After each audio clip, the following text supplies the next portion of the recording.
So here we're told that the cost per person for n people is 50 plus n over $2 per person. So this is per person. Question is, what's the difference between the cost for the dinner that was catered on Wednesday compared to Tuesday? So we're looking for the difference between 2 days. Statement 1 just tells you that the number of people that were catered on Wednesday was twice the number. So let's say Wednesday was 2x and Tuesday was x.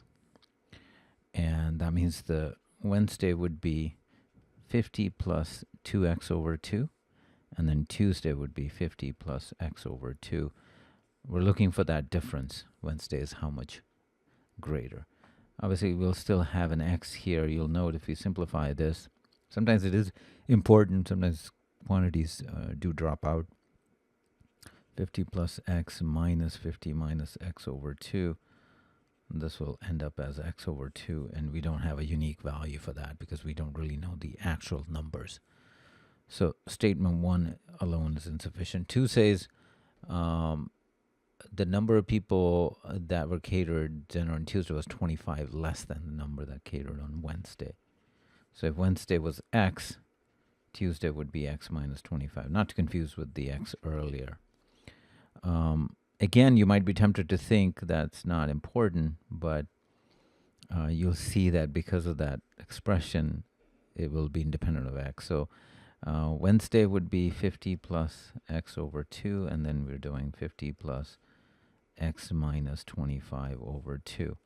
If you do the algebra here, and then this would be minus x over 2 plus 25 over 2, and you'll see these terms drop out, and that's the value.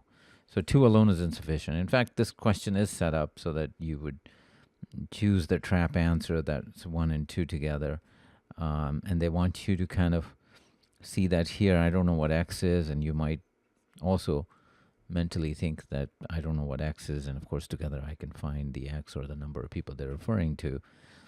So I think that's why it's important to do a little bit more work. If you're claiming insufficiency, as I always say, have 2 different values. And here, because I had an expression that still had x in it, I knew you would get different values.